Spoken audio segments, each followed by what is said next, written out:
our nation. Para sa mga misis na expert sa tipid,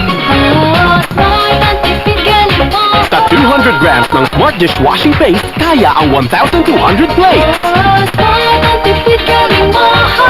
Ang Smart na may double tanggaling formula, 80% more ang cleaning power kaysa leading liquid blend. At sa presyong abot, kaya pa! Yan ang tipid galing, galing-galing ng Smart Dishwashing. Tanggaling-galing! Smart Dishwashing, manufactured by ACS Manufacturing Corporation. ISO certified, world-class quality. Pagkain, di ka ito super singot? Kapahok mo ya! Nana siya! Nana! Ha? So fresh! Kalamihan! Tungod na sa New Downy Sports. Doon ay 24-hour odor protection on fabric. Maunang bisag tudo singot, so fresh gihapon. Nag-ingon ko nga, Ibla! Inihan! 24-hour odor protection bisag tudo singot. New Downy Sports. New Downy Sports. 24-hour odor protection on fabric. Maunang fresh kaayo bisag tudo singot. Ito ang DXDR 981 sa Dipolog numero 1. Tatak RMN.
Okay, aniya na usab ang tulumanon gagiuluhan ang kahayag sa pagtuong Katoliko. Uban gihapon niining ubos ninyong alagad sumog tulumanon, Silbert Dondoyano Sr. alias Veritas. Okay, ang atong pizza karon. Pizza 17 no, sa bulan sa Marso tuig 2019. Sige po nang magkauban nato dinhi sa istasyon ng atong mga kasama sa technical side no? Si kasamang radioman Danny Luod o gusab si kasamang radioman Tax Ilumba o gangatong mga igsuon sa gawas usab.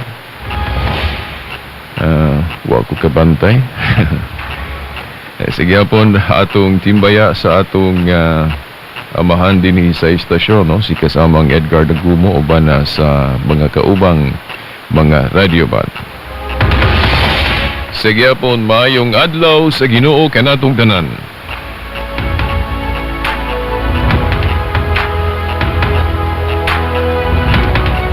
Okay, diretso rin tanong mga ginahod ng ating paminaw.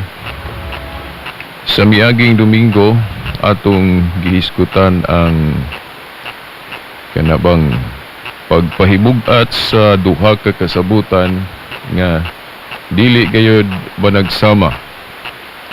Atong gihatag ang kahayag katinawan sa pagtuong Katoliko nga kung ngano man nga dunay mga kabag-uhan dinhi sa bag-ong kasabutan. Of course, kay mao gyud na ang paghulagway dinhi sa balaang kasulatan kun Biblia nga dili ba nagsama ang duha ka kasabutan, no?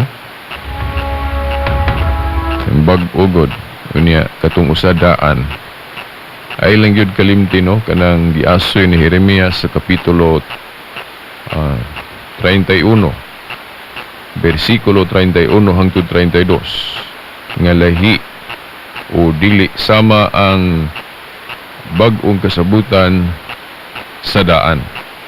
So mag-expect gyud tag mga kabag-uhan dinhi sa bag-ong kasabutan. Unya kining mga kabag-uhan kung atong lantawon dili ni siya insigida nga pagsugod gyud sa bag-ong kasabutan uso bag-o rin tanan no dili.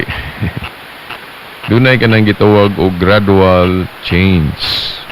Hinahinay nga kabag-uhan. Dili gyud na magulpi diretso tanan. Kay mo against man pod sa rule o sa kanang gitawag natong siyensya. Kanang siyensya sa development. No? Ang siyensya sa pag-uswag inanay gyud na dili gyud na gulpi.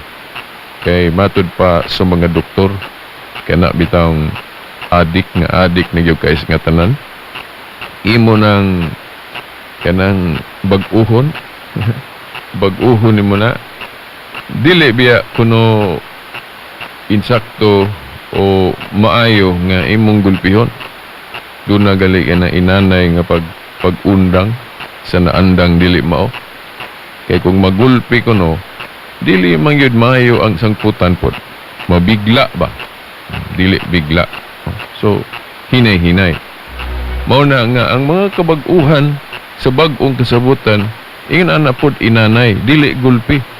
Mao bitaw nga nasaypan kining pagtuong katoliko nga, uy, gagama-gama mag mga bag-ong practices, mga balansayon diya sa pagtuo.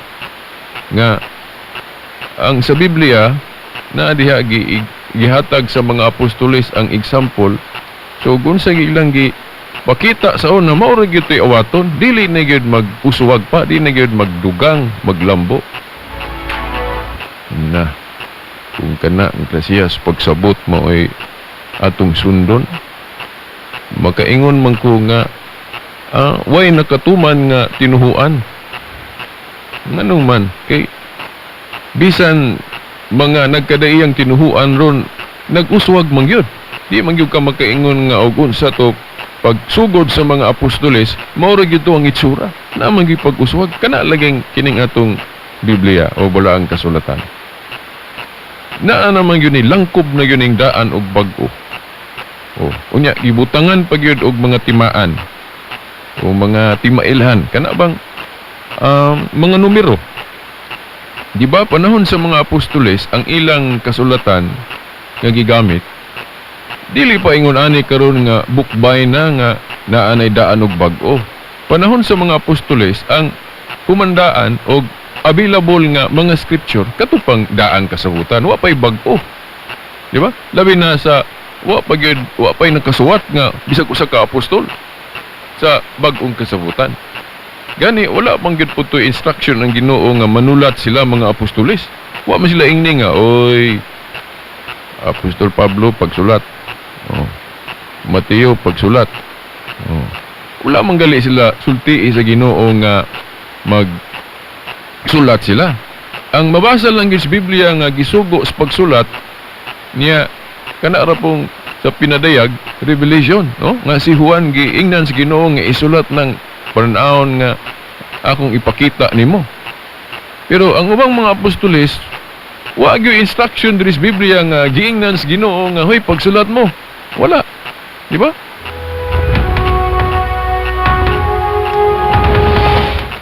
Unya ang mga apostol sa una ang ilang basihan gyud kung mo kutlo sila referensya daang kasabutan kay mao pa may inuman nakita. Di ba?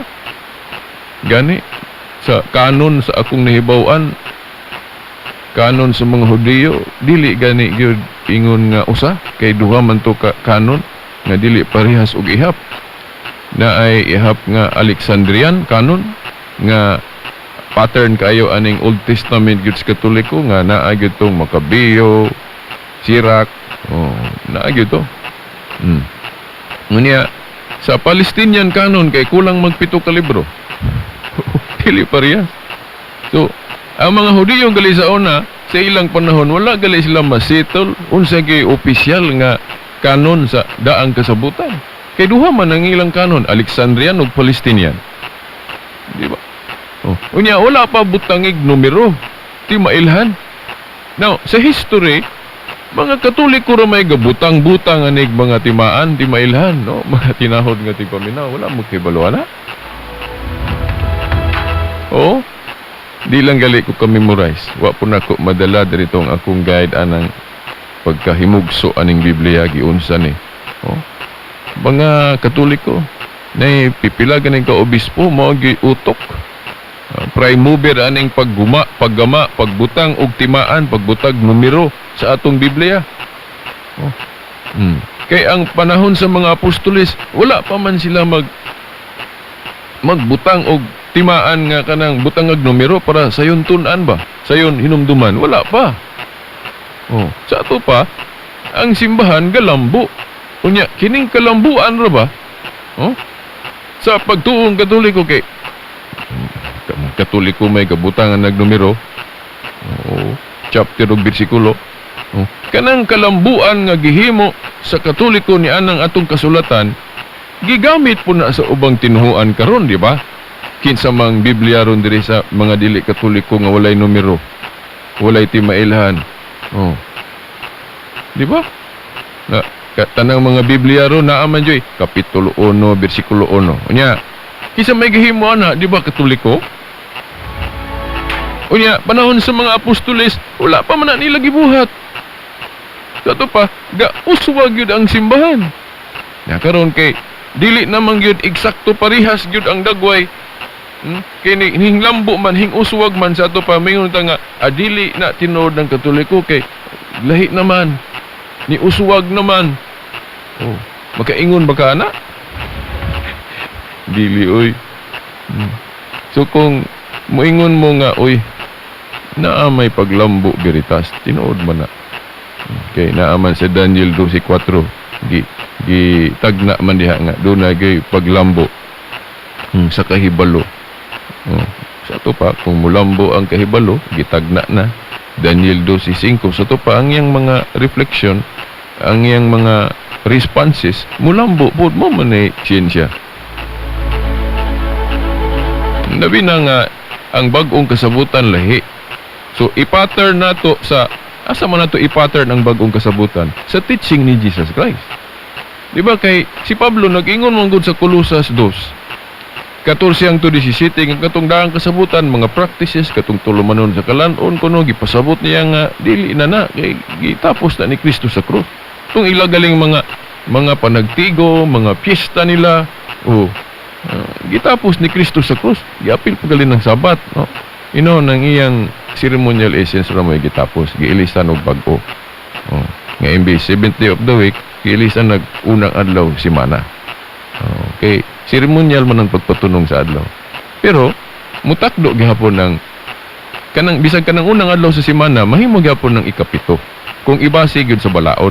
Kay sa balaod gud sa napulo kasugo sa moralo, giingon man ulom ka adlaw trabaho ikapito pahulay. Sa to pa kanang igpapahulay, ikapito human sa unom ka adlaw sunod-sunod nga trabaho. Kanang Domingo mo igo man pud. Di ba? Kay musugod tag trabaho karon Lunes man, dili man Domingo.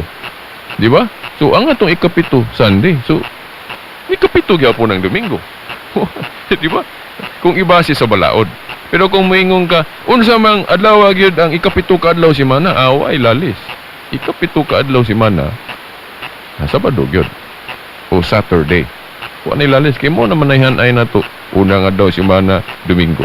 Mo na ikapito Saturday. Pero sa balaod kay wala man na ibase diha gyud ka musugod sa unang adlaw sa trabaho o unang adlaw sa semana, no? Kay ang balaod igo ra man gaingon unom ka adlaw trabaho ikapito pahulay. Sa ato pa kanang ikapito nagdepende na sa unsang adlaw ta musugod og trabaho, di ba?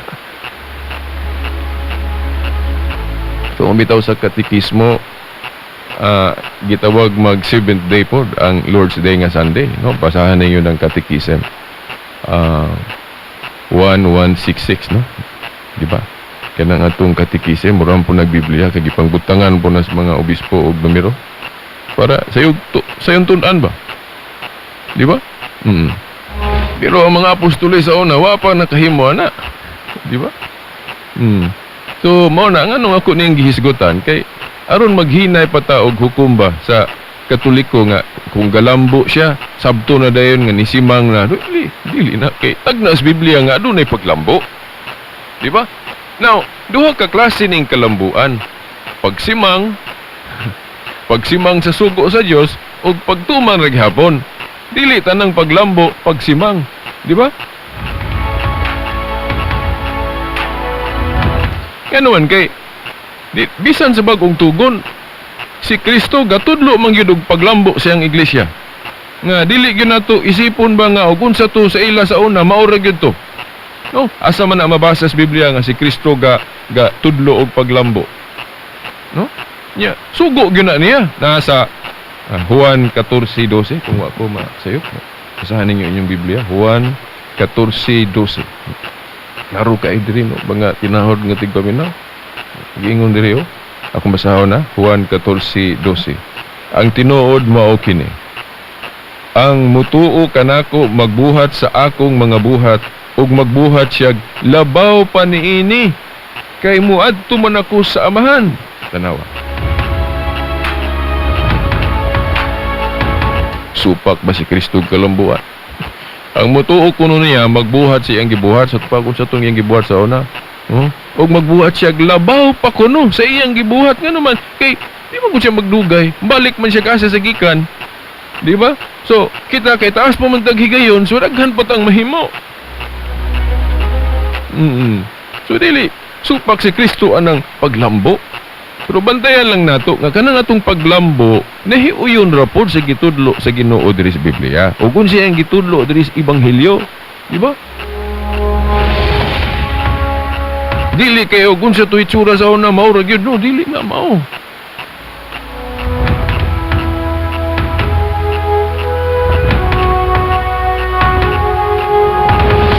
Kana laging pagdeklarar pila gyud ang opisyal gyud nga kanon sa daang kasabutan og bag-o.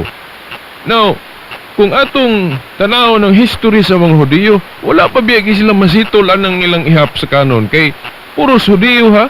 Alexandrian o Palestinian dili na parehas og ihap, no?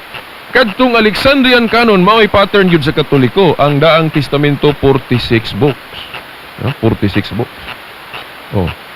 Sa Palestinian kay katuramang 39 kulang magpito ka libro, na di ba? Unya Katoliko pagali pasanginan nga gidugangan kuno nga kanang Palestinian may kulangan kung ayohon og tuon kay kung magtuon mo og unsay gigamit sa mga apostoles o nila ni Kristo kung mukutlo sa scripture ang pattern biya kana biyang Alexandrian canon nga naa gyud ng 7 ka libro, di ba? Nya katugaling giingon nila nga ang naghukom sa kanon kuno mga Hudiyo niadtong council sa Habni 90 AD. Unya sa panginsusir ba na kog ayo bisan mga scholar katahapan biya ng Council of Habni nga nahitabo na nagali mo one legend na, no? So dili gyud siya sigurado nga naagyo Council of Habni niadtong 90 AD. Sa to pa kung katahapan legend, sa to pa di gyud na tinuod ng Council of Habni katong council nila sa Habni nga gideklarar nila ba ang pila ang kanon. Unya katura bang Council of Habni wala ra ba gi-opisyal gidawat ng New Testament. Kay katong mga Hudiyo nga wa madawat ni Kristo di man mosugot anang Kristyanismo. Kato pa dili mo dawat anang New Testament ang ila katurang daan. Na kung tinuod ng ilang giingon nga katong daang kasabutan 39 lang kulag 7 katong ila kunong hukom sa Council of Habni.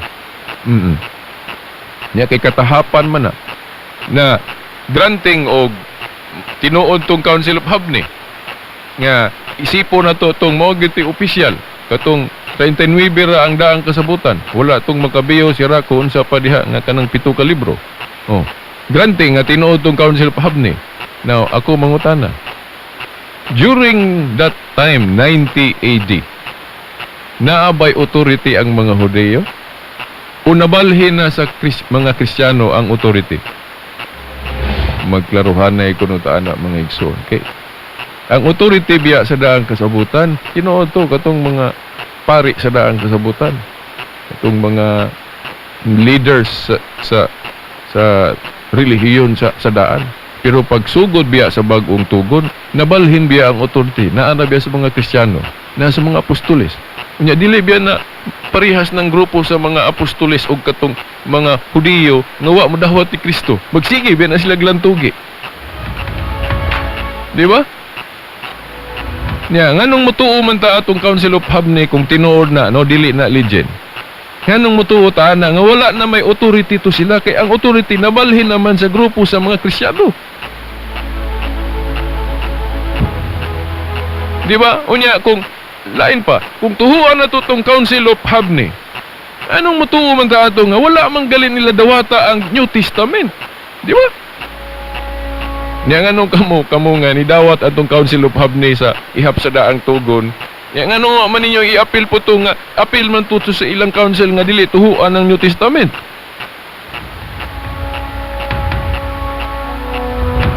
Now ako motuo kog mga council pero naa diri sa Kristiyano. Naa diri sa Kristiyano. Kining grupo sa mga apostoles ko motuo para sa atong Council of Jerusalem. Tuo ko ato. Bisan gani nga naapay Jewish practice nga ilang gi-appeal nga wala na gitudlo ni Kristo sa bagong tugon. Kay temporal restriction nila in respect sa Jewish custom katong dili pagkaon sa dugo. Tuo man kuha na sa Council of Jerusalem gidili gyud ang pagkaon og dugo.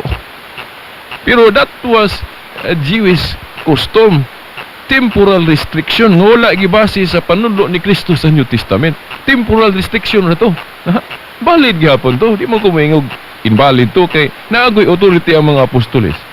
Kanang giingon sa Ginoo dias Mateo 18:18 ang inyong idili na ko sa langit, ang inyong itugot Mateo 18:18. So kung moingon ang mga apostol, adi sa nato hutdon og wala tong mga Jewish practice, iapil sa nato ning dili pagkaog dugo. So valid sa ilang council. Pero kung justification gud sa Christianity dili biya daang kasabutan. Basahan ninyo Colosas 2:14-17. Di na kunuta mutugot nga hukman ta sa daang kasabutan. Kay diri na ta ni Kristo. Sa ato pa ang justification nato mga Kristohanon kanang gitudlo ni Kristo sa gospel. Ungon si iyang gitudlo diha. Na sa Marcos City ra ba iyang gipasabot wa na apil ng kusirlo. Di ba? Doon na pa idili das kaon. Ang gipasabot ni Kristo diyang likayan kana ng mga batasan na to. No? Una. Mao na nga ang Katoliko karon muulahi gyud di gyud parehas gyud exactly sa pagsugod kay hinglambo naman siya. Later mga council gipangwala naman tong mga Jewish custom kay magkristyano na lagi ta, di ba? Mao nang sa Council of Florence gi-abrogate na, gipawalang bisa ng restriction sa dili pagkaog dugo. Mo nang pwede na ta mo kaog dinuguan. Okay na may authority ang simbahan ana. Hilambo naman. Na usa ka minuto na lang na hibilino baga tinahod nga tigpaminaw. Wa pagali ko bisag ka 1/4 na lang sa buot na kung i-discuss about aning kausaban o mga tinahod nga tigpaminaw. So at ang ilang yun ninyo padayon kining atong tulumanon kay ato na hinay-hinayon no nga masabtan ng sabton kining barugan ng Katoliko kay ako maning gitunan daghan kong relihiyon utang balhinan before ko na nasulid nga Katoliko no? Hapit ko mo INC, hapit ko ma Worldwide Church of God ni Herbert Armstrong nga kanang Saturday mo gipadayon ng Jewish Sabbath no. Munang na swito-swito ko sa ilang mga argumento bisan sa INC no. Mo na nga dili mo makaingon ako nga bias ko kay before ko nga nalig-on nahimong Catholic Faith Defender daghan kong giagian nga hapit kay ko mabalhin nila. Pero dili ko sirado og gunahon na minaw ko pikas-pikas hangtod nakaingon ko oy dili di ang ngay biyaan ng Katoliko. Ang gingikanan aning Biblia. Liman ka siya may unang naghawid aning Biblia then kontrahon lang ingnon lang og mga uwahin na. Hoy, bulok ka. Kami mo'y sakto. Ang unang nihawid sa Biblia mo na ingnog bulok. Katoliko. Oh, bulok. Tinuod mo po dagway, kay daghan po tang Katoliko ron ni Kebalo. Di ba? Di ba? Insulto po na, no? Daghan tang Katoliko ni Kebalo gyud mo paklig Biblia. Di ba? Oh, pero ako ingnon mo nako kaysa akong pagtuon, Katoliko may maing lakis Biblia. Kaling na di malas lang taron kay nganong naingon ani nga daghang Katolikong di hibalos Biblia, no?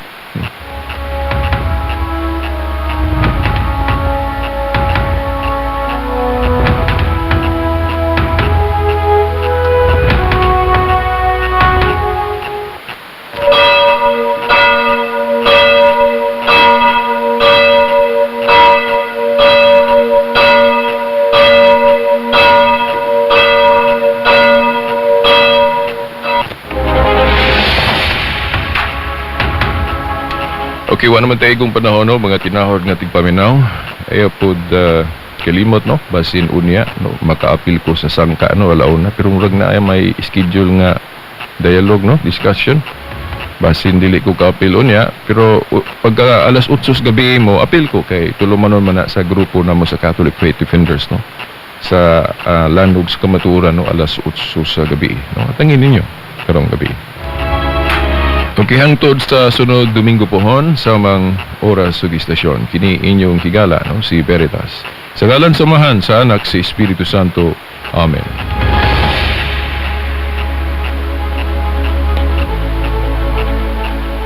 DXDR Tata RMN. Adlaw-adlaw dunay grabing peligro sa pamilya nimo. Ang Tooth Decay. Pero ayaw kabalaka, aning ana. Ang unique Maximum Toothpaste. Dunay maximum fluoride power para sa maximum protection batok sa tooth decay. Goodbye, tooth decay! Basta dunay unique maximum everyday! Unique Toothpaste. Manufactured by ACS Manufacturing Corporation. ISO certified, world-class quality. Miss, usa ka germicidal soap gani? Diin man diri. Atong ordinaryo lang? 1,700 pesos ni.